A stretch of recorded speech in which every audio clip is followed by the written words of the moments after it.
don't be afraid to take a chance on yourself. What's the biggest name artist that you opened for? You put yourself in these positions to receive the most of what you're most scared of. I've got a tradition on this podcast where I open it up for my guest to ask me any question, uncut, unfiltered. What is your question for me? So he bailed, we got in a big fight over it and stuff, and I'll just say this, but God. What is up, everybody? This is the Love Works podcast. My name's Aaron Hass. I am pumped for this episode. This man right here that we have, he is a former musician, like rising to fame musician. He's in love with Jesus. He's a father. This man is an incredible real estate mind, businessman. This man goes by the name Jake Zuidema. I got it right? Yes. Okay, Yeah, good. Man, how are you, bro? Tell the world about yourself. What do you do? So my name is Jake, as he just said with an amazing intro. I don't know how, the extent of the rise and fame part. We did a little bit, Yeah. I do real estate here in Southwest Michigan. Okay. Father, musician. Okay. About to join the band at the church as well. Come on. That's dope, man. Tell me a little bit about your music world. Like, so you're a musician, you're a guitarist, correct? Yeah. So I play, in my band that I was in, I played lead guitar. Okay. I do play piano, rhythm, I write music. Right. I try to make beats. Okay. I don't know how good they are. But it's okay. You got to try everything. You got to start right? somewhere. So, yeah. So, I used to be in a band right out of high school. Okay. So I actually dropped out of high school to pursue my dream in music. Yeah. I do not recommend that for the children watching this. I do though. I do recommend. But yeah. So and there's another reason I dropped out as well. But no. So I dropped out. I pursued music and. Okay. It was a great learning experience because that actually translates to my world today. Okay. So in music, a lot of people, they get going, and the problem is, especially as a high school kid, doesn't know anything about anything, basically, right? I'm sure we can relate as adults, like, man, you think the whole world, all figured out, and then you get out in the real world and you're like, this is not at all how I expected life to be. But the problem with music, though, is you get into it and you're like, man, how do I even play? Like, where do I play? Who do I even contact? And it forced me into this position of, because I met tons of other musicians online and, just in the Kalamazoo area. Yeah. And they were all like, man, can't find a place to play anywhere. What are we going to do? And I was like, man, I don't want that to be me. So I probably fronted way hard on, how good we were. Right. Okay. I'm just going to own that. Right. No, that's good. But we, confidence, we can call it confidence. Well, exactly. Yeah. And I'm so serious when I say this. Confidence is like 70% of it. Come on. Right. 70% of success, confidence, and being willing to take a chance on your dream and on yourself. Right. Yes. I mean, the world is full of people that,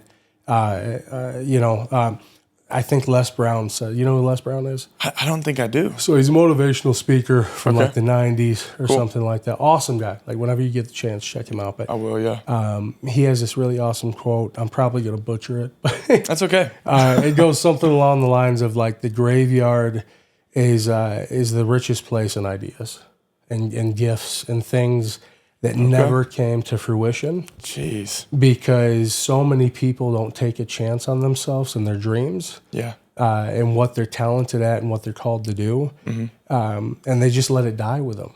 Wow. Right? They just let it die with them, and I remember hearing that when I was younger, and I was like, I do not want that to be me. Yeah. Jeez, that's big too. So going back to the music part, though, tie it in a little bit. Because of that, I was like, you know what? I'm going to call every venue. I'm going to call every venue I can, and just tell them like, hey, act like I was their manager. Right. And I was the lead guitarist, and I was the manager in a way, right? I just made sure that, like, you left it open-ended, right? I was like, hey, I manage this band, and Yeah. and I was calling all these venues, bigger venues and stuff as well. And it's like, hey, do you have an opening slot? We'd love to get them in, as an opener for some of these bands that you got going. This is their genre. That's pretty sick. And people were like, yeah, we'd love to get them, get them in. When does this date? And they didn't even ask for like demos or nothing. They were just like, yeah, let's just have them on. Yeah, we would love an opener or another opener for this band. Jeez. Okay. And in doing that, we ended up opening for some bigger named artists.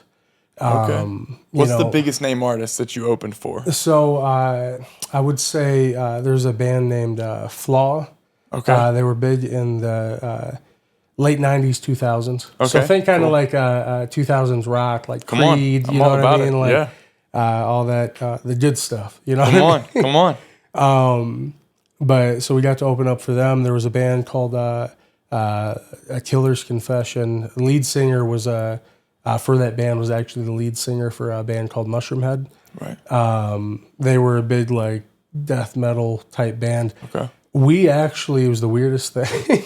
Yeah. We did not play death metal or anything like that. We actually played like a mix of like 90s grunge meets Leonard Skinner. Okay. You know what I mean? Nice. So it was like it was a funky little mix. But is there anywhere that you can get that music now? Do you have access to the music that y'all created, or is it like off the market completely? So we actually I lost a lot of it. Facebook page. We had a shared Facebook page. We split up essentially, and things just went south. Yeah. A lot of shared channels and stuff like that. So a lot of our stuff did get lost. Mm-hmm. We do have one song that I had on a personal channel that I had created and stuff, though. That's cool. So yeah, that was fun. How did your band disperse and break up? What's the story? Oh man. So I'm probably 19 at this point. Okay. We were playing music. I was pushing really hard for us to get somewhere, Yeah. And in doing so, we ended up getting hit up by a major record label, two of them, to submit a demo, and all that. And that's, can I go on a side quest a second? I'm all about a good side quest. Yes. All right. So one of the shows that I took a big chance on, on getting us into, we got in there and played the show, and this is why it's so important to be prepared and take chances where you can get them and every opportunity, because you never know what's on the other side of that. That's right. Come on. Like genuinely. Like that. So we went there and we played our show, and it just so happened to be that there was this older guy. Not gonna lie, he had a few too many drinks. Come on. But really fun though, right? Yeah, you gotta remember it's a rock, rock Absolutely. venue. It's people normal. are, drinking, having fun, and but this guy, he was a character, and it turned out though he worked over at Sirius XM for he did something big. I don't remember his role exactly, but he did something big. Where he could afford like a new yellow Lamborghini, and nice, I was like, okay, so he must be doing something good, Right. And I gave him all my contact info, because he's like, yeah, let me get your stuff, and he's like, I know some people, I'm gonna tell them about you guys, And like 2 weeks later, that's when we ended up getting hit up. And I don't know for sure, because I never got his number or anything like that. Right. But I'm like 99% sure he's the reason as in the why somebody was like, hey, let's check these people out. That's awesome. So anyway, going back, so we were set to play this big show in Ann Arbor. Okay. And it was for the Verve Pipe. You ever heard of the Verve Pipe? I'm not. So you know that song? It's an older song, so maybe you know, maybe you don't. We were only freshmen. I don't. I'm not super privy to like the rock world. Right? Yeah. So I like Justin Bieber. That's what I'm just like. But no.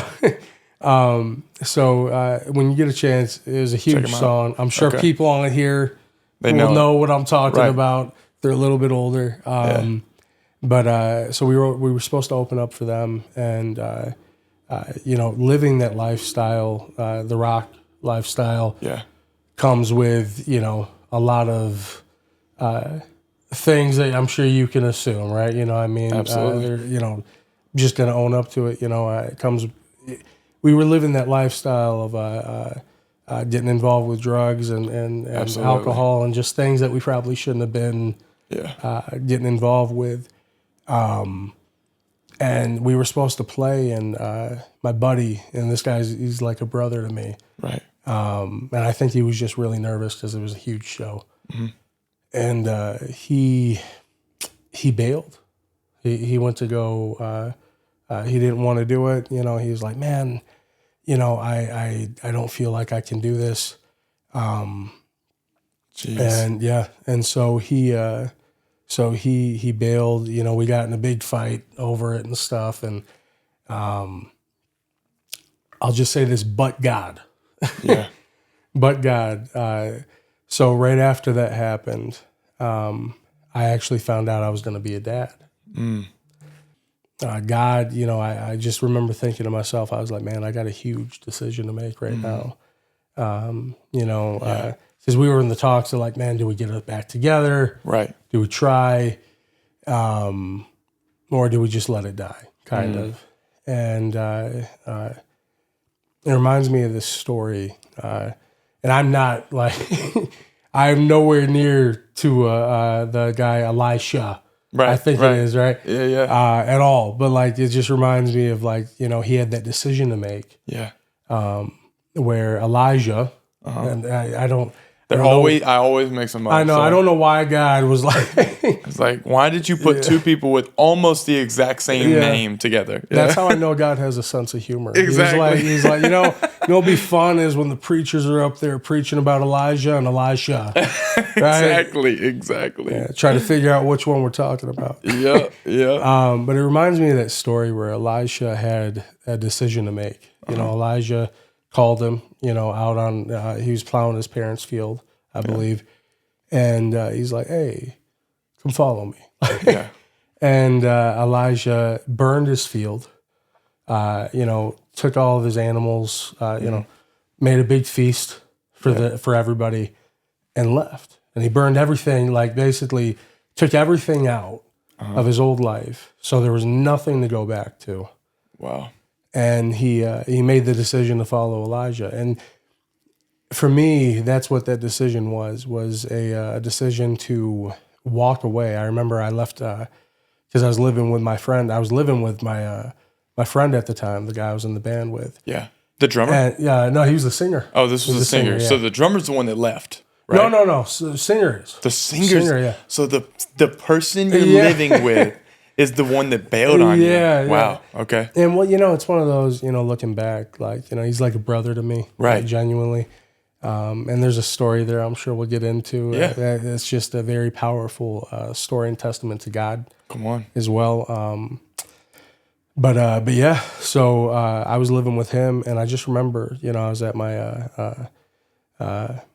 my girlfriend at the time, right? I was at her house, and I went over there, found out I was going to be a dad, and she was like, hey, like, we got to sit down and talk. And I'm like, what's up?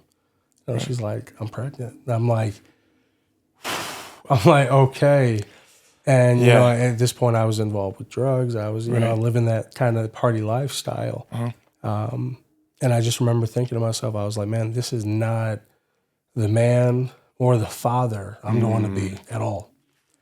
And I literally left everything. Wow. I left everything.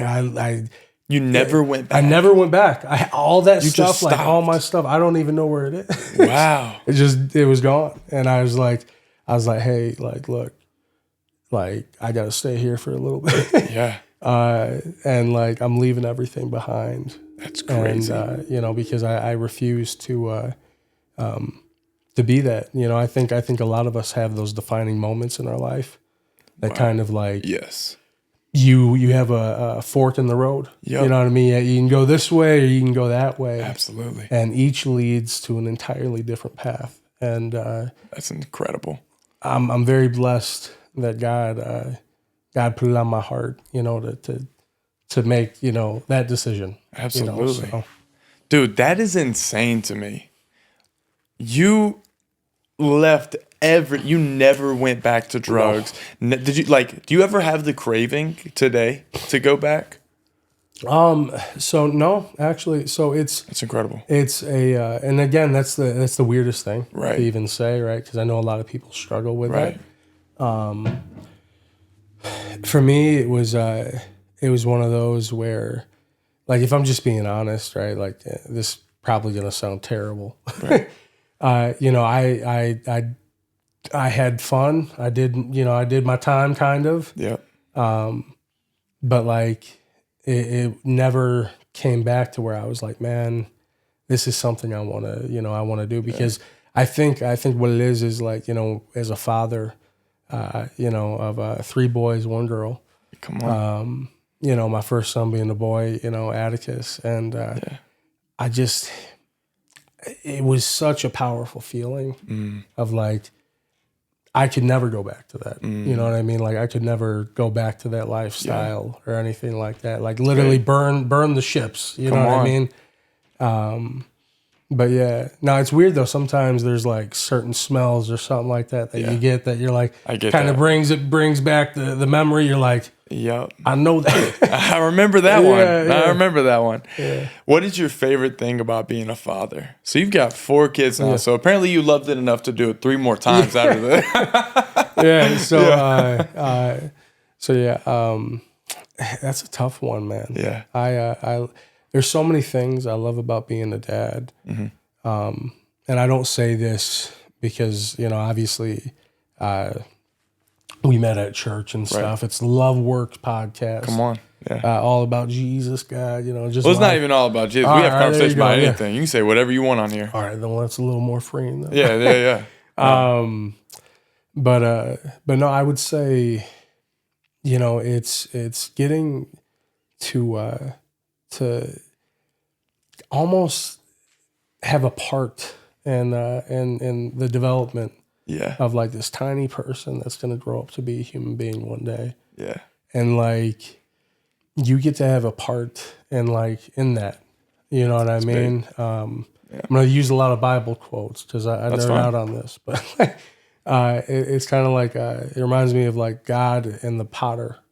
Yeah. You know what I mean? Like God molds us with the clay and you know what I mean? Does all this. And if you do it right as a father, and I feel strongly that God uses fatherhood literally as like an example of the relationship he has with us. Yeah, I agree. You know what I mean? Yeah. And I think if you do it right, you can, which we're all going to make mistakes. Yep. You know what I mean? But oh yeah. Me first, probably. Hey, you know, man, but yeah. You get to kind of mold them a little bit and, you know, and send them off into the world. And like my biggest goal as a father is to send my kids off with a firm foundation in God. Man, that's big. Like genuinely. And there's moments like the other, like last week, something like that. I was every night we pray with them before bed, you know, do Bible bedtime stories and stuff. And, you know, just hearing my son talk about Jesus, like even my little boys, you know, like 4 and 2. Come on. You know, like they're like, Jesus, you know, like we love you, Jesus, you know, and I'm like, and I'm just like, as a father, I'm like, man, like that's huge. Like I love that. Yeah. You know, I love that because I didn't growing up, I didn't have a big foundation on God to kind of cling to. It was something it was so weird growing up because I grew up in a very Baptist type of church. Right. Very conservative, very sit down, be quiet, stand when they tell you to stand, sit, and very, very rigid, right? Yeah, understandable. I love my grandma, but she, Yeah. I remember going in there, because we'd go every once in a while on Sunday, every now and again, and we'd go with her, and I remember going to church one day. And my grandma's saying hi to everybody. She's like, "Hey, how you doing?" with her friends at church and stuff. And then we go and we sit in the pews and like then they're talking bad about the same people they were saying hi to. And this is why gossip is, dangerous. It is. Yeah. It really is. Because you never know who's listening. Yeah. Right. And like as a young mind, I picked up on that. I was like, man, if this is what the love of God is, I'm not sure if I want it. Ooh. And I remember thinking that at like 8, I was like, man, like if God, like the people of God are just talking bad about each other, like is God talking bad about me? Or what I mean? Like, geez, that's big. Like if the people of God are talking bad about each other, is God talking bad about me? Yeah. Jeez. Oh, that hit. Yeah. And then God led me back though. And that's a cool thing. God, he has a funny way of doing that. He does have a funny way of just bringing people back to him. That's so cool. Yeah. What was your childhood like? You grew up, you had your beginning of your adulthood was crazy. Now you're in a spot where you're deeply in love with Jesus. What did your childhood look like? So, that's a tough one. Right. So I grew up, resources were not abundant. I'll just put it like that. There was times where I grew up without, we didn't have water. Yeah. Electricity got shut off. There was times where, all you had to eat. And I know you mentioned something earlier, maybe you relate to this a little bit, where all you had was tortillas and butter. You put that on there. You never did that? Oh my gosh, man! That. It's a struggle meal. I've had some struggle meals. Oh man, I've eaten like baked beans days in a row. I've had the struggle meals. Yeah. I'll say this though, but this one is still maybe it hits just because it was from my childhood. Right. But you warm up a tortilla. Okay. And then you slap some butter on it, like stick of butter, just not the whole stick. Right? I'm not trying to give people diabetes on here, but you just get a stick of butter and then a pinch of salt. Right, you roll that up, man. It's fire. Okay. It's just that buttery, carby, salty. That's good. But going back to it, that was how it was. I mean, there was times I had holes in my shoes, and it was rough. Growing up. But in that, I remember as I got older, started hitting about like 9, 10, I was like, man, this sucks. Just to put it bluntly, I was like, man, this sucks. I get it. And I was like, man, there's got to be something I can do. And so, I think this is kind of where the entrepreneur spirit kind of grew in me a little bit, because I was like, man, I don't want to do this anymore. I got to do something. So I started mowing lawns, and raking leaves, shoveling driveways. Yeah. And I don't just mean like I went to a couple neighbors. I mean, I walked like neighborhoods, and I had a ledger. That's what it's called now. But at the time, it was just a journal. With everyone's name, and the day of the week I had to go over there to go mow. Cool. You know what I mean, just to stay organized. And I was making decent money for a young kid. I was like, man, I can buy shoes. Come on, I did the same thing whenever I was younger. That and detailing cars. Yeah, I was big on it. On it. I made detailing cars is such anything in that as a kid. If you can build it up as a kid and do it as an adult, you're building so much wealth from that. So young people listening, start now, because your bills are minimal, and you'll be able to say, I've got my reputation, I built this up, now I'm really successful. Anyway. That, and you build the experience. You do. That's the biggest thing. And I think the biggest thing tie that in with what I do now, which is real estate. Yeah. I try to sell a house or two once in a while. Yeah, that's good. But tie that in with real estate, the music, everything. Just in my life personally was having the courage to put yourself in uncomfortable situations. Yeah. And put yourself out there, right, in a position to be rejected, to be told no, because every time you get told no, you get closer to a yes, right? Yes, like genuinely, that's so right. Yeah, that's so correct. I love that. Yeah, you never know how close you are to that win until you get it, and you're like, this is so good. Let's keep going. Yeah. Let's keep going. Yeah. You're a realtor, or you're in the real estate world, right? You do a lot of different. Are you considered a realtor? Is that what your title is? Yeah. So I'm licensed. I'm like, okay. I'm licensed in the state of Michigan. Okay. I'm working on getting my Indiana license. Okay. So that's a goal this winter. Cool. Is to get it, because things kind of slow a little down in winter. But yeah. All things real estate, residential, commercial, and then investment. So more specifically, like creative financing, and all that fun stuff. Man, what is your favorite thing about real estate, and why did you go into that as opposed to anything else? So, one, I love. So I'll answer the first thing because it's a quick answer. Right? Yeah, it's good. I love working with people. Okay. Right. I think it's the variety of, you get to meet new people every transaction. You meet new people. I'm a very relationship based person. Okay. So I like meeting new people. I like new experiences. For me, working a job that was very the same every day. I hated it. I was like, man, this is terrible. I can't do this. Right. Yeah. And that's actually why I got into real estate. So after the band split up, I found out I was going to be a dad. Went and got a job at a factory, actually here in Niles. What factory was it? Okay. So I worked at a factory too. That's why I asked. I was like, man, I'm not trying to get sued. Right? Yeah, no, you're good. No, bleep that part out. I can. I will. Yeah.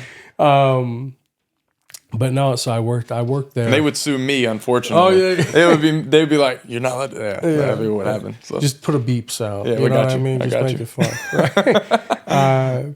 But no, so I worked there, and it was terrible. Like, I don't know how else to say it. It was 10-hour shifts, 12-hour shifts, and I worked second shift. So I mean, that's a shift. Terrible. Not fun. And I remember I was working there, and I was just like, man, like there's got to be more. So there's got to be more to this. Like I can't be stuck here, right?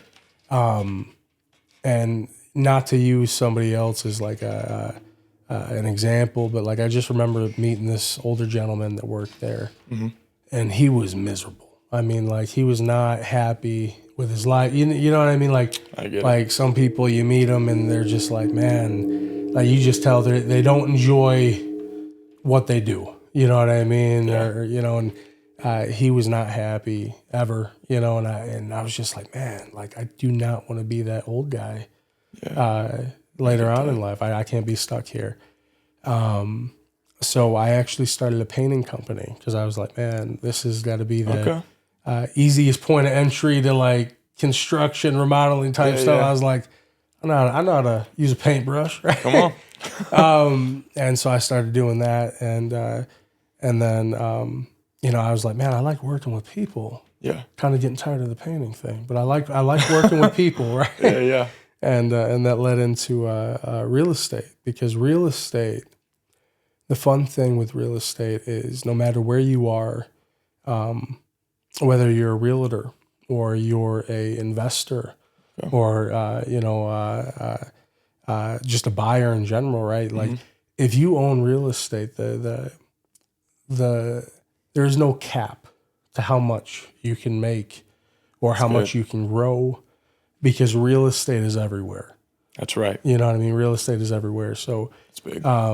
The opportunity, I remember seeing that and I was like, man, it's limitless. Like, you know, I was like, man, and as a new father wanting to provide for my kids, I was like, I gotta get into this. Like, this is, you know, this could be life changing. So. It definitely can be.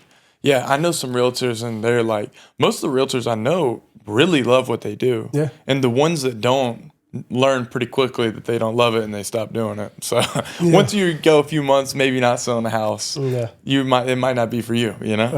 No, really. But dude, that's awesome, man. I've got a tradition on this podcast where I open it up for my guest to ask me any question, uncut, unfiltered. What is your question for me? I would say, did I go deep? Go deep, man. Go deep. Take a little twist here. I love it. Because I'm sure it'll turn into a good story. Yeah. What is your biggest fear? Biggest fear? Oh, man. My biggest fear.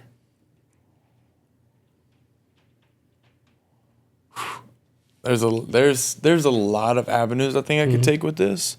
Because I think fears are layered. Shame has been something that I've always attached I haven't always. I would actually say I'm working out of that. Not working out of shame, but working away from shame now. But I would say people shaming me. You know, that's like being eliminated because of something that I've done. That was always the hugest fear of my life. A lot of what this is actually combating that. Yeah. So Love Works combats that shame. Things along biggest fears. Dude, this sounds crazy. Yeah. I don't know why, but every time when I come home, I always think, is someone in my home? Really? Yes. Every time. That's a fear of mine too. Like I live alone. I'm not like a public figure, like a celebrity, but people know my name. People know who I am. And I'm always like, oh, Lord, I really hope no one's here right now. Yeah. Because they could just sneak out and kill me. For what it's worth, man, like when we first met at church, I was like, man, this guy, like, you know, you got a good aura. I was like, you know, I was like, man, I can tell, like, I don't know how to explain it. It's kind of like you ever meet TV personalities kind of. Oh, yeah. Where, like, you know, they just kind of have that entertainer Yes. aura to them. You got that aura. Oh, you know what I mean? Like, you, just man. like, hey, like, you know, Thank let's make you. it happen. But no, I wanted to touch on that, you know, the fear of shame. Yeah. Because actually it's one of my biggest fears, oddly enough, is it's not so much shame as it is rejection. Yeah. Right. You know what I mean? And I find it funny, just somebody has a podcast, interviews people, right? Puts himself out there. You know, I came to this conclusion recently myself where I was like, man, it's funny that, you know, because I'm the same way where you put yourself in these positions to receive the most of what you're most scared of. Yeah. You know what I mean? To combat it, you know what I mean? To kind of get over it. I don't know. I don't know what it is. I don't know why we do what we do, right? But like, it's real. Like it's funny because we're both business-minded people, entrepreneurs, and you just mentioned like rejection. Like, dude, we get rejected more than anybody else. The amount of calls I get in a day, like, hey man, dude, I got this awesome thing. No. I'm like, all right, cool. Like stuff like that happens, and so it's real. But also, you know, I have learned in this time of my life, everything that's happening, I've created. Yeah. So even if someone comes at me for something I've done, I'm like, that's cool. I created that. Like, if that's their perception of me, I created that perception of me to them. And whether it's right or wrong with how they're doing it, oh, well, I know who I am. I know that I'm successful. I know that I'm a creative person, a compassion, like all these different things. I know that this is who I am. And so for them to tell me that I'm an idiot, it doesn't affect me. Yeah. Like they want it to affect me. And that right there can actually grind their gears, which leads to more success for me. Yeah, exactly. Kill them with kindness. And I've seen that in so many ways. So when I was so right around COVID, right? Yeah. COVID happened. Painting. Obviously, people were like, "Please don't come to my house," Right. and paint and stuff. So I was like, "Oh man!" So I gotta get a job. Right. And I got this job, and this is when I was getting closer with God this time. And I remember I had a manager that was very, very rude. Yeah. To just put it nicely. get it. Every time he saw me, he kind of went out of his way. You know what I mean? Went out of his way to be rude? Yeah, went out That's of his crazy. way, right? Okay. And I remember I was just kind of really trying to practice what God, walking in the footsteps of Jesus, right? Being, turning the other cheek, being humble, you know what I mean? And not being quick to anger, but having a compassionate heart, and mindset of understanding. That's good. And I remember I just because every time he'd come at me, hey, oh, okay, man, well, hey, have a great day, God bless you, and just talk to him like from a place of understanding.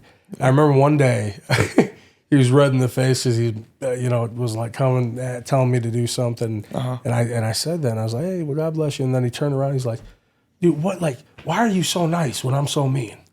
And Yes. And it was funny because they actually led the conversation with God. Come on. And it turned out he had been walking with God.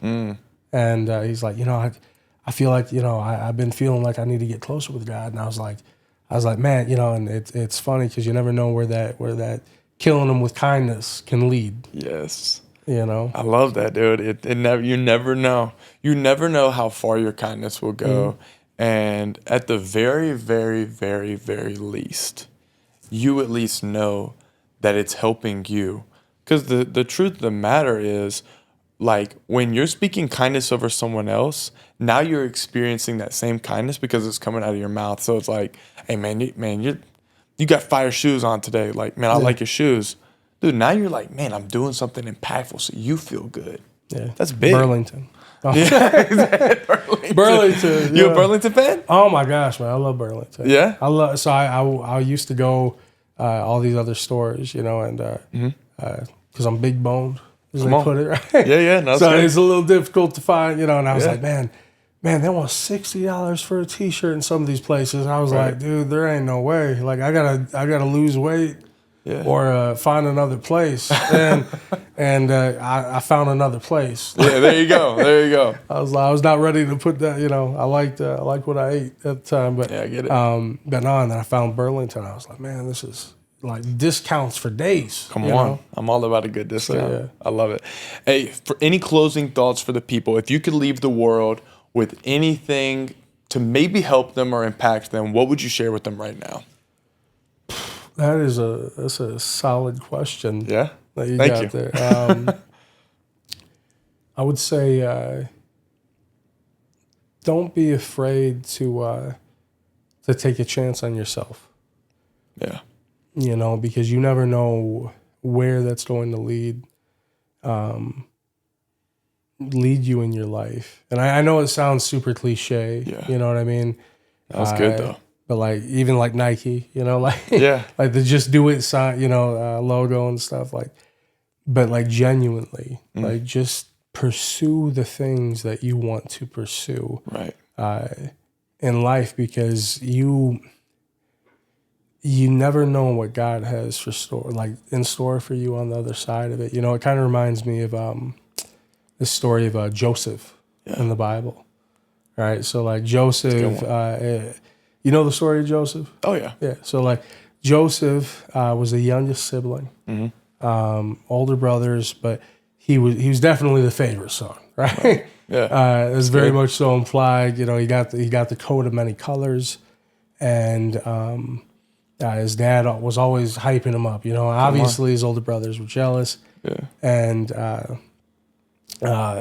he his brothers ended up selling him into slavery. Right. And all this, and in slavery, he ended up working in the high priest houses of Egypt at the time. And at that moment, he could have just been like, hey, you know what, I'm gonna, just whatever. Like I'm not, I'm already caught, whatever, And instead, he did what God has called him to do, which was to be faithful in his works. Yeah. Come on. With what he was doing, and he did everything very diligently, and that ended up leading him to where God called him to be. Come on. That's big. So yeah. That's huge, man. Dude, thank you so much for coming on. This was an awesome episode. This is my friend Jake Zuidema. I don't know last names very well, but this man's a legend. Hey, thank you all for checking this episode out. Make sure you follow us on socials, Loveworks Studios, and hit the subscribe button if you haven't. Y'all are amazing. I love you. Peace out.